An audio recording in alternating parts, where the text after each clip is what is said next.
I grew up in a single parent family with 3 siblings, and my mom could not take care of the whole family. So she did her best, but it wasn't enough. So I eventually decided to go out to the streets and become a man of myself. So that's how I ended up homeless. So this interrupted my high school education for like a whole year. So once I went back to high school in 2001, I was never able to catch up with the rest.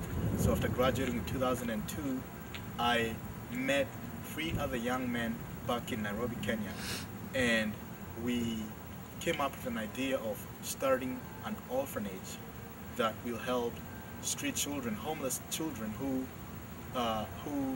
were in a similar predicament that I was a few years before, to have a home, to have a place where they can find shelter, a place where they can go to school, and more than that, to have love that every person needs. So in the year 2003, a student who graduated from St. Joe's, his name is Mark Oz, he made a trip to Kenya, and I was able to run into him. He encouraged me, after hearing my story, he encouraged me to apply at St. Joe's University, and in 2005 I was awarded a full scholarship to come and study here. If I can remember very well, St. Joseph, when Mark came to Kenya, he came to volunteer at an orphanage that helps HIV positive children. So, and I asked him why did you just just leave school instead of going to work? You coming here to help these children, you coming to volunteer. And that's when Mark told me that the university is very much driven by mission. And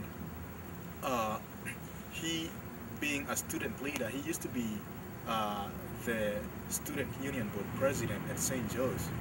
He also did a trip to Mexico, a service trip to Mexico.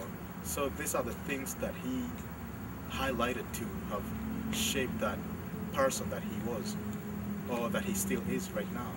So Mark also told me that even on campus, I do have a position, because I was working with homeless children there. And then he told me that there's actually a place for me in this university that believes in mission so much. So I think when he actually assured me that I can come to St. Joseph's University and continue with my mission of helping out the less fortunate children back in Africa, I just realized that this is my place. And I didn't know anybody else who went to a university, whether in Kenya or abroad, who was able to continue with whatever they were doing before they went to school. So I thought that St. Joe's could be, I'll give it a shot. When I came here, it was I was having some difficulties in adjusting. First of all, I'm in a different environment, the culture shock got me. Then the other thing is that if you're in a new environment, you're not used to speak in a foreign language, and then when you have to do that in on a day-to-day basis, you have to roll your tongue in a different way. So at first I was sort of dealing with my own personal problem of being in a different environment. Then the other thing, when I came here at St. Joseph's, I was looking for a place to belong, and I met students who are very much involved in campus ministry. My friend Catherine Seward, who class of 2007, was part of a group called Students for Peace and Justice. So I immediately became a member of Students for Peace and Justice, and there I found my position. I found that we have a platform to highlight the problems of people all over the world. And I remember very well that when I came here, there was a big awareness campaign about what's happening in Sudan, Darfur.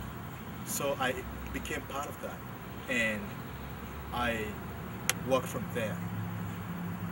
When I was part of the student union board, no, excuse me, Students for Peace and Justice, when we did the Sudan thing, what happened was there was no continuation of the issues of Africa. So, and then I also had the need of trying to help people to see me in lenses which were just, instead of like having people see me in stereotypes. I did feel that at a college like this one, people grew up without much awareness of what Africa is.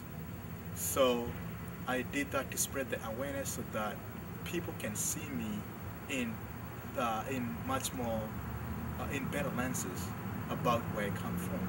So I met a few students who had just come from a service trip in the Appalachia, and together we were able to form Harambee African Awareness. The students, as much as the students and I, we didn't know much about Africa, so we used to have like learning sessions, and then what we would learn, we decided to spread that out to the university, and that's where Harambee was formed. When I came here, I decided to become an economics major in 2006, and I took a class with Dr. Melitza Bookman, who macroeconomics, and Dr. Bookman has this approach of teaching economics based on an African perspective. So that was one of the classes that really intrigued me, and Professor Bookman and I became good friends, and we would talk. Then I also met another philosophy professor. His name is Dr. Arnold Farr, who was also very helpful. He taught philosophy from an African and an African American background. So right now I'm an economics and philosophy double major, and I can say that those two professors really influenced my way of thinking and my way of looking at issues.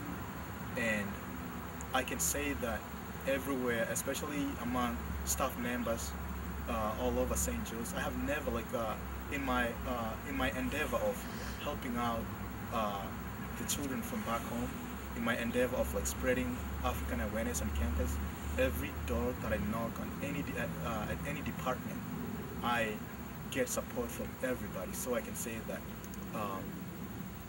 faculty and staff has really been helpful, and the faculty, the staff members in campus ministry, people like Bedford, people like Matt Fulmer have really helped me and given me so many opportunities to become a man with and for others.